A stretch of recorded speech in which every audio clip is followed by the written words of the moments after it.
ಟೇಸ್ಟಿಯಾದ ಬದನೆಕಾಯಿ ಪಲ್ಯ ರೆಡಿಯಾಗಿದೆ. ಹೇಗಿದೆ ಅಂತ ಒಮ್ಮೆ ಟ್ರೈ ಮಾಡಿ, ನೀವು ಸಹ ನನಗೆ ಕಮೆಂಟ್ ಮಾಡಿ ತಿಳಿಸಿ.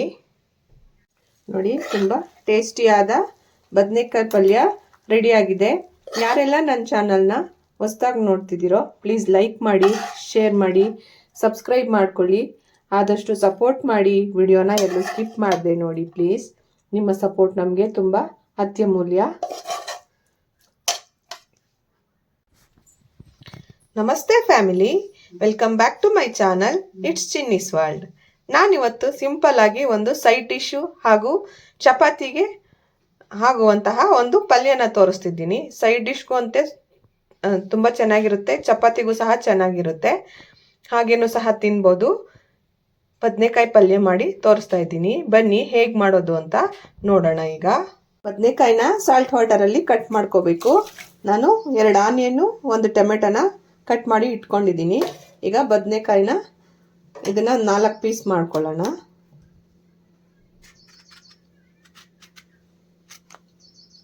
ಇದನ್ನು ನಿಮಗೆ ಯಾವ ಸೈಜಲ್ಲಿ ಬೇಕೋ ಆ ಸೈಜಲ್ಲಿ ಕಟ್ ಮಾಡ್ಕೊಳ್ಳಿ. ನಾನು 3 ಪೀಸ್ ಮಾಡ್ಕೊತಾ ಇದ್ದೀನಿ. ಟೋಟಲ್ ಒಂದು ಬದನೆಕಾಯಲ್ಲಿ 6 ಪೀಸು. ಇದನ್ನು ಸಾಲ್ಟ್ ವಾಟರಲ್ಲಿ ಹಾಕ್ಕೋಬೇಕು. ಬನ್ನಿ ಎಲ್ಲ ಕಟ್ ಮಾಡಿಕೊಂಡು ಬರೋಣ.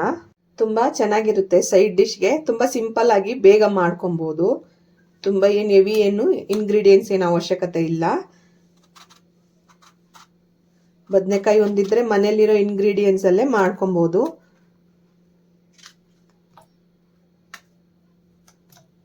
ಪ್ಲೀಸ್ ವಿಡಿಯೋನ ಎಲ್ಲೂ ಸ್ಕಿಪ್ ಮಾಡದೆ ನೋಡಿ.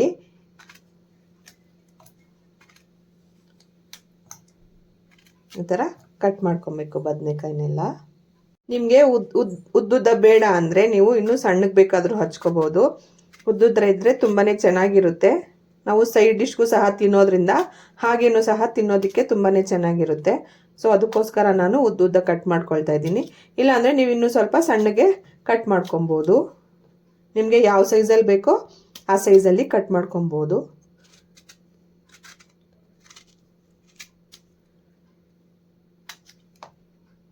ಪ್ಲೀಸ್ ಮೊದಲನೇ ಬಾರಿಗೆ ನನ್ನ ಚಾನಲ್ನ ನೋಡ್ತಿದ್ರೆ ಲೈಕ್ ಮಾಡಿ, ಶೇರ್ ಮಾಡಿ, ಸಬ್ಸ್ಕ್ರೈಬ್ ಮಾಡ್ಕೊಳ್ಳಿ.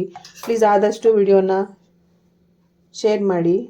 ಬನ್ನಿ ಇವಾಗ ಹೇಗೆ ಮಾಡೋದು ಅಂತ ನೋಡೋಣ. ನಾನು ಬದನೆಕಾಯಿನೆಲ್ಲ ಸಾಲ್ಟ್ ವಾಟರಲ್ಲಿ ಕಟ್ ಮಾಡಿ ಹಾಕಿದ್ದೀನಿ.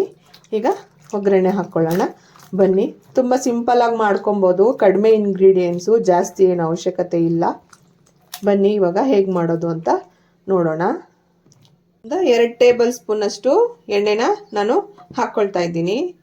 2 ಟೇಬಲ್ ಸ್ಪೂನಷ್ಟು ಸಾಕು, ಜಾಸ್ತಿ ಏನು ಬೇಡ. ಈಗ ಒಂದು ಸ್ವಲ್ಪ ಸಾಸಿವೆನ ಹಾಕ್ಕೊಳ್ತಾ ಇದ್ದೀನಿ. ನಾವು ಪ್ರತಿಯೊಂದು ಒಗ್ಗರಣೆಗೂ ಜೀರಿಗೆ ಯಾಕೆ ಹಾಕ್ಕೊಳ್ತೀವಿ ಅಂದರೆ ಜೀರಿಗೆಗೆ ಒಂದು ಔಷಧ ಗುಣ ಇದೆ. ಇದು ಜೀರ್ಣಕ್ರಿಯೆನ ಚೆನ್ನಾಗಿ ಮಾಡೋದ್ರಿಂದ ನಾವು ಯಾವುದೇ ಒಗ್ಗರಣೆ ಹಾಕ್ಕೋಬೇಕಾದ್ರೂ ಜೀರಿಗೆ ಹಾಕ್ಕೊಳ್ಳಿ. ತುಂಬಾ ಹೆಲ್ತ್ಗೆ ಒಳ್ಳೆಯದು. ನೋಡಿ, ನಾನು ಕಡಲೆಬೇಳೆ ಉದ್ದಿನಬೇಳೆ ಹಾಕ್ತಾ ಇದ್ದೀನಿ. ಇದು ಆಪ್ಷನಲ್ಲು, ನೀವು ಬೇಕು ಅಂದರೆ ಹಾಕ್ಕೊಳ್ಳಿ, ಇಲ್ಲ ಅಂದರೆ ಸ್ಕಿಪ್ ಮಾಡ್ಕೊಳ್ಳಿ.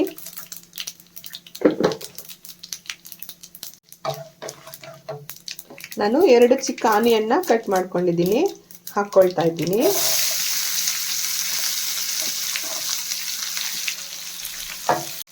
ಆನಿಯನ್ ಎಲ್ಲ ಸ್ವಲ್ಪ ಚೆನ್ನಾಗಿ ಫ್ರೈ ಆಗಬೇಕು.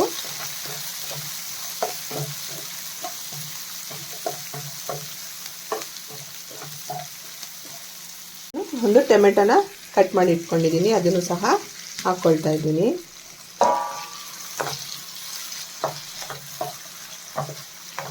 ಒಂದು ಸ್ವಲ್ಪ ಸಾಲ್ಟ್ ಹಾಕ್ಕೊಳ್ಳಿ. ಟೊಮೆಟೊನು ಮತ್ತು ಆನಿಯನ್ನು ಬೇಗ ಫ್ರೈ ಆಗುತ್ತೆ. ಫಸ್ಟ್ ಒಂದು ಸ್ವಲ್ಪ ಹಾಕ್ಕೊಳ್ಳಿ, ಆಮೇಲೆ ಮತ್ತೆ ಹಾಕ್ಕೋಬೋದು. ನಿಮಗೆ ಇಂಗು ಬೇಕು ಅಂದರೆ ಹಾಕ್ಕೊಳ್ಳಿ. ಇಂಗು ಸಹ ತುಂಬ ಒಳ್ಳೆಯದು, ಜೀರ್ಣಕ್ರಿಯೆ ಚೆನ್ನಾಗಾಗುತ್ತೆ. ನಾನು ಹಾಕ್ತಿಲ್ಲ, ನೀವು ನಿಮ್ಮ ಹತ್ರ ಇದ್ದರೆ ನೀವು ಹಾಕ್ಕೊಳ್ಳಿ. ಇಂಗು ಸಹ ಅದನ್ನು ಒಳ್ಳೆ ಟೇಸ್ಟು ಕೊಡುತ್ತೆ, ಪ್ಲಸ್ ಜೀರ್ಣಕ್ರಿಯೆನೂ ಚೆನ್ನಾಗಾಗುತ್ತೆ ಇಂಗುಯಿಂದ. ನಾನು ಲಿಡ್ ಕ್ಲೋಸ್ ಮಾಡಿ 1 ನಿಮಿಷ ಬಿಡ್ತೀನಿ, ಸ್ವಲ್ಪ ಫ್ರೈ ಆಗಲಿ. ನೋಡಿ, ಆನಿಯನ್ನು ಮತ್ತು ಟೊಮೆಟೊ ಒಂದು ಸ್ವಲ್ಪ ಚೆನ್ನಾಗಿ ಫ್ರೈ ಆಗಿದೆ. ಈಗ ನಾವು ಕಟ್ ಮಾಡಿ ಇಟ್ಕೊಂಡಿದ್ದಂತಹ ಬದನೆಕಾಯಿನ ಹಾಕ್ಕೊಳ್ಳೋಣ. ಬದನೆಕಾಯಿ ಬೇಗ ಫ್ರೈ ಆಗೋಗುತ್ತೆ.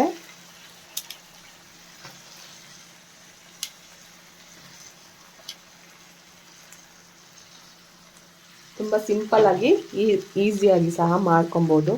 ಒಂದು 5 to 10 ಮಿನಿಟ್ಸಲ್ಲಿ ಪ್ರಿಪೇರ್ ಆಗೋಗುತ್ತೆ ಇದು ಪಲ್ಯ.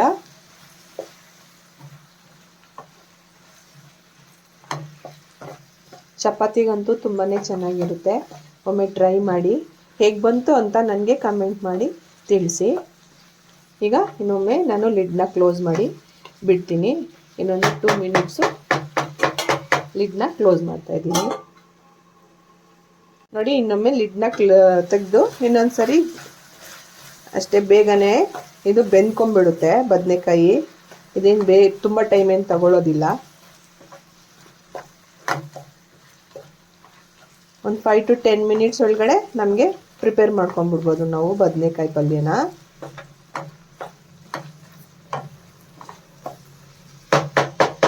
ಇನ್ನೊಂದು 2 ಮಿನಿಟ್ಸು ಲಿಡ್ ಕ್ಲೋಸ್ ಮಾಡ್ತೀನಿ. ನೋಡಿ, 2 ಮಿನಿಟ್ಸ್ ಆಗಿದೆ. ಆಲ್ಮೋಸ್ಟ್ ಬದನೆಕಾಯಿ ಎಲ್ಲ ಫ್ರೈ ಆಗಿದೆ. ಈಗ ಇದಕ್ಕೆ ಒಂದು ಸ್ವಲ್ಪ ಇಂಗ್ರೀಡಿಯೆಂಟ್ಸ್ ಹಾಕ್ಕೊಳ್ಳೋಣ ಬನ್ನಿ. ಮೊದಲಿಗೆ ರುಚಿಗೆ ತಕ್ಕಷ್ಟು ಉಪ್ಪನ್ನ ಹಾಕ್ಕೊಳ್ಳೋಣ. ಆವಾಗಲೇ ಸ್ವಲ್ಪ ಹಾಕಿದ್ದೆ ಅಲ್ವಾ, ಇನ್ನು ಸ್ವಲ್ಪ ಉಪ್ಪನ್ನ ನೋಡಿ ಹಾಕ್ಕೊಳ್ಳಿ. ರುಚಿಗೆ ತಕ್ಕಷ್ಟು ಉಪ್ಪನ್ನ ಹಾಕ್ಕೊಳ್ತಾ ಇದ್ದೀನಿ. ಹಾಗೆ ಖಾರದ ಪುಡಿ ನಾನು ಒಂದು 1/2 ಟೇಬಲ್ ಸ್ಪೂನಷ್ಟು ಖಾರದ ಪುಡಿ ಹಾಕ್ಕೊಳ್ತಾ ಇದ್ದೀನಿ. 1/4 ಟೇಬಲ್ ಸ್ಪೂನಷ್ಟು ಅರಿಶಿನ ಪುಡಿನ ಹಾಕ್ಕೊಳ್ತಾ ಇದ್ದೀನಿ. ನಾನು ಜಾಸ್ತಿ ಮಸಾಲೆನೂ ಏನೋ ಹಾಕ್ತಿಲ್ಲ ಅಲ್ವಾ. ನಾನು ಒಂದು 1/2 ಟೇಬಲ್ ಸ್ಪೂನಷ್ಟು ಧನಿಯಾ ಪುಡಿನ ಹಾಕ್ಕೊಳ್ತಾ ಇದ್ದೀನಿ. ಒಂದು 1/4 ಟೇಬಲ್ ಸ್ಪೂನಷ್ಟು ಗರಂ ಮಸಾಲಾನ ಹಾಕ್ಕೊಳ್ತಾ ಇದ್ದೀನಿ. ಇಷ್ಟೇ. ಒಂದು 1/4 ಟೇಬಲ್ ಸ್ಪೂನಷ್ಟು ಆಮ್ಚೂರ್ ಪೌಡ್ರ್ ಹಾಕ್ಕೊಳ್ಳಿ. ನಿಮ್ಮ ಹತ್ರ ಇದ್ದರೆ ಹಾಕ್ಕೊಳ್ಳಿ, ಇಲ್ಲಾಂದರೆ ಬೇಡ. ಇದು ಸ್ವಲ್ಪ ಹುಳಿಯಾಗಿರೋದ್ರಿಂದ ಚೆನ್ನಾಗಿರುತ್ತೆ ಅಂತ ಅಷ್ಟೇ, ಇನ್ನೇನಿಲ್ಲ. ನಾನೊಂದು 1/4 ಟೇಬಲ್ ಸ್ಪೂನಷ್ಟು ಆಮ್ಚೂರ್ ಪೌಡರ್ನ ಹಾಕ್ಕೊಳ್ತಾ ಇದ್ದೀನಿ. ಈಗ ಇದನ್ನೆಲ್ಲ ಚೆನ್ನಾಗಿ ನಾವು ಮಿಕ್ಸ್ ಮಾಡ್ಕೋಬೇಕು.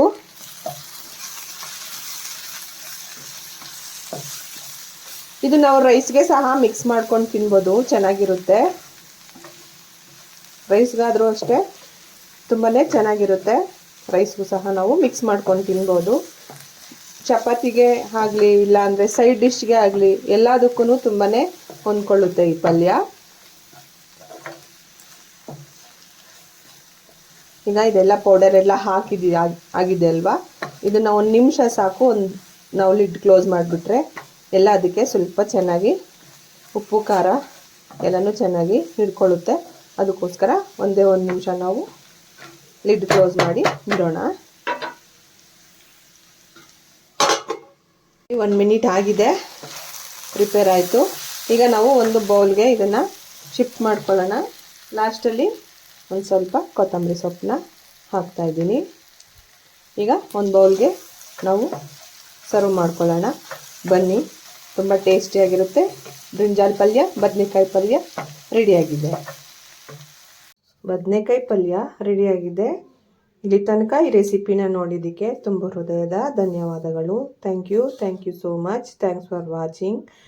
ಪ್ಲೀಸ್ ಬೆಲ್ ಐಕನ್ನ ಪ್ರೆಸ್ ಮಾಡೋದು ಮಾತ್ರ ಮರಿಬೇಡಿ. ನಾನು ಯಾವುದೇ ವಿಡಿಯೋ ಹಾಕಿದ್ರೂ ನಿಮಗೆ ಮೊದಲೇ ನೋಟಿಫಿಕೇಷನ್ ಬರುತ್ತೆ. ಥ್ಯಾಂಕ್ ಯು, ಬಾಯ್. ಮತ್ತೆ ಇನ್ನೊಂದು ರೆಸಿಪಿ ಜೊತೆಗೆ ನಾನು ನಿಮ್ಮನ್ನು ಭೇಟಿ ಆಗ್ತೀನಿ. ಬಾಯ್.